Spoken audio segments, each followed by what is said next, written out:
Nilo, yesterday we talked during the consultation. You talked about comfort zone. It's very difficult for people to change, even though they're cleaning, because they feel comfortable in comfort zone. So if that's the case, how do you recommend to clean with going beyond the comfort zone?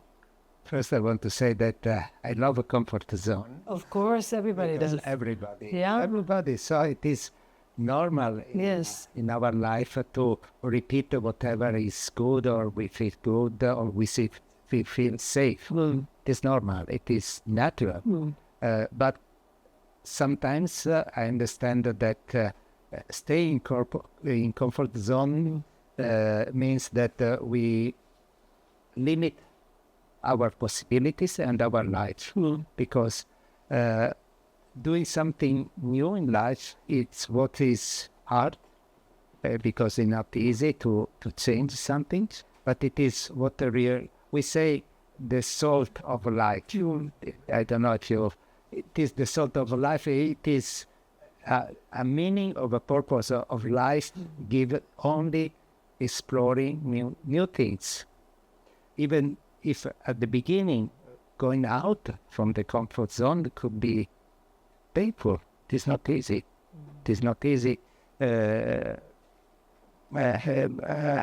But we need to challenge ourselves, because otherwise our life, maybe at the beginning we are happy. When we are young, we are happy. We want to explore the things. And when we get little older, instead of beautiful colors that we see in the seasons, we see only gray colors, only green or only gray. So, and going out of the comfort zone, we bring back colors in life. That is very important.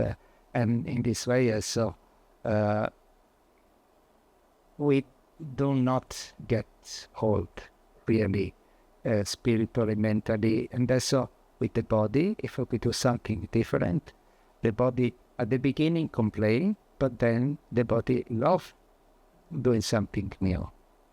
Or if I am at home, I don't know, I want to be lazy, comfortable on the sofa, and this is a pattern that I build every day on all the days. So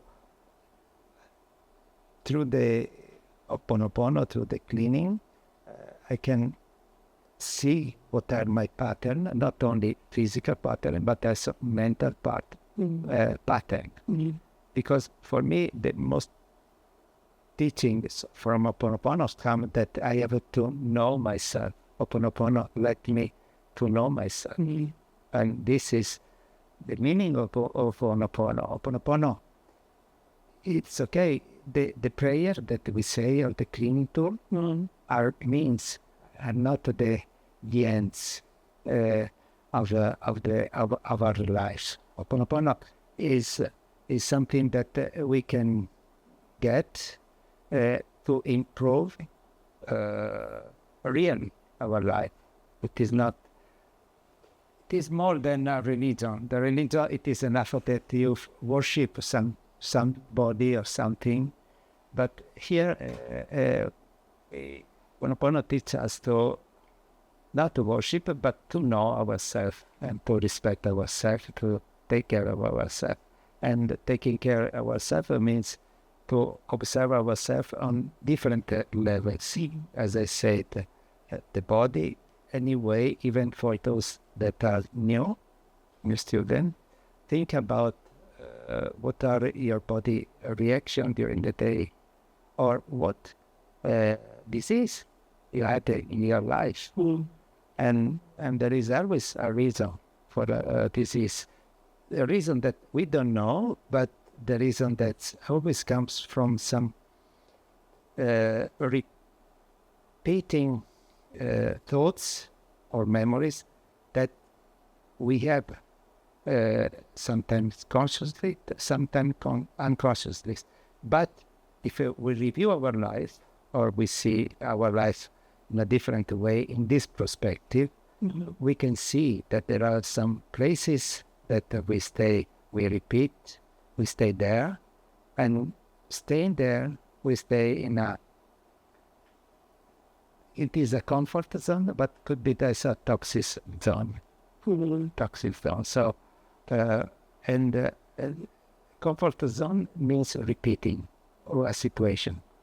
And repeating is what we let go, but it's what we want to let go to the Ho'oponopono process, the repeating. So, observing, even if you are a new student, you can observe yourself. You can start from your physical behavior or from your physical reaction. I believe a lot that we need to return in touch with our body. Our society, our culture doesn't teach this, doesn't educate us to stay in touch with our body. But Ho'oponopono, for example, there are some exercise, clinical, that lead us to stay in touch with our body. Again, the exercise is a tool. It is not the end. So it is not the purpose. The exercise is a tool to know ourselves, to what are the limits, what the body is telling to you. Because I do always exercise in different way, but sometimes the body give me always the same messages. For many years, I broke my ribs, different sports, sailing, surfing, bicycling, but always my ribs were broken. So the message, the exercise was only a way that my body or my unipili send me, take a pause. There are some things that you are repeating. So it is observing what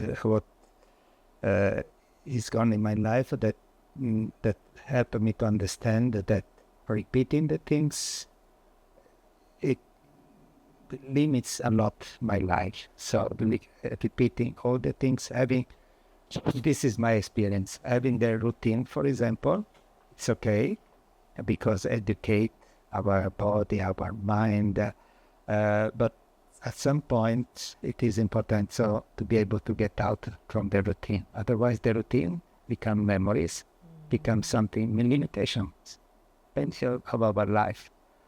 Everybody loves a routine because routine make an environment safety in our life. Make it safe. But routine also doesn't allow to explore new things. And when we talk Ho'oponopono, when we talk about zero, means that there is an opportunity to have always a new beginning in each and every moment. And in my life, I experienced that if you do not do something new, or if we do not experience something new, in some way our lives give us some messages that is not okay. Depression, for example. Depression is it's when you feel content in some space, or limited space of your life, and you're not able to get out. That's depression. And just to be aware of that there are many other possibilities in life that could help the person that are depressed to get out from this cage that consciously or unconsciously was built up around us.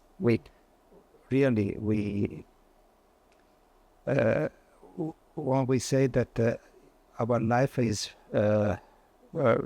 run by memories means that our life, it is in a cage. And the comfort zone is a comfortable cage, but it is always a cage. And we have to open the cage. We have to get out, to move on, to change is challenging, but it is as life. That's like, smoking cigarette or addiction to overeating or workaholic. In a way, that's even though you feel you don't want to do it, there's unconsciously some comfort or benefit, profit in that. So how do you overcome that kind of negative comfort zone? Yes, any addiction is a way to stay in a comfort zone. For example, you smoke a cigarette because you don't know what to do, or because you want to feel in some way confident with your appearance. I don't know. So there are many reasons that, but in that case, it is not your comfort zone. From my point of view, is the comfort zone of the plant that you are taking, or the drug or the medicine that you are taking. It is, for example, tobacco is a plant. Yes. That grow very, very tall in the ground. And tobacco has a lot of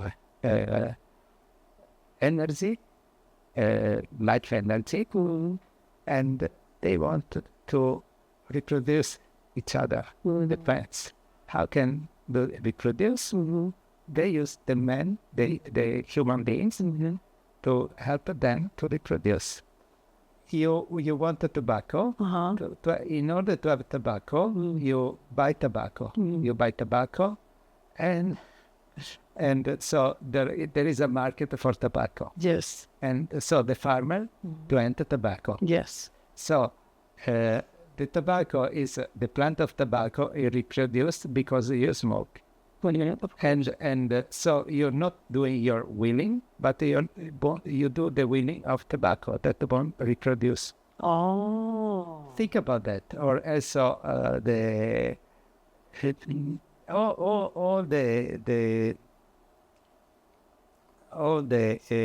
many drugs like alcohol are counseling for plants. I don't know now the new drugs. I don't know. But it is something that it is not yours. It is something that is not yours. It is the comfort zone of the, I don't know, of that's kind of molecular or your biological agent, but it is not yours. Why? It's not yours. So this is why we have to clean very, very deeply when we want to get out from any addiction. It is. I understand that it is a hard work, but for my understanding is that we have really to know ourselves, to know how our body reacts, how our mind reacts, and if we agree, we continue to take to be addicted. But if we do not agree, we have to make the choice. We have to take a responsibility and be aware that there are only strong memories that comes from other beings. So there are collective thoughts, memories, and we have the choice if we still want to stay with them or not. That's very easy. And usually there are no, when someone is able to get out from an addiction, it is not because for medicine or psychotherapy actually, but it is because take the decision. Many people that I know that quit, for example, smoking, they only take the decision at the right moment, in the right way. So, but it is something is something that must be inside yourself. And so Ho'oponopono that help you to go deeply inside yourself, allow you to make the decision to do or not to do. That's for me, this is my experience. For example, I'm actually addicted to the green tea. Green tea. I don't know why I love a green tea. In some way, I'm aware of that, and periodically, at least once or twice per year, I stop to drink for 3 or 4 weeks green tea in order that I would then to make the choice to reset myself and to adjust my relationship with the green tea, with the plant. So I'm aware of that, and so I work on that. It is not easy. It is not easy to do that, but just to be aware that when the body or when the mind wants something, if the mind wants something always, every day, that means that there are very, very strong memories that are replaying, and with these strong memories we can call also addiction. And there are many addictions, the workaholic addiction, sex addiction, many addictions, reading addiction, a lot of addiction, or watch TV addiction. Yes, for example, the TV addiction, it is watching the movie or watching TV. There are a lot of, for example, emotions that comes, and you feel comfortable to go through these emotions in front of a screen instead of having these emotions in the life. And it is very easy. But at the end of the day, is that your life? Is that your life watching TV? Or ask to yourself, it is your purpose of life, it's okay.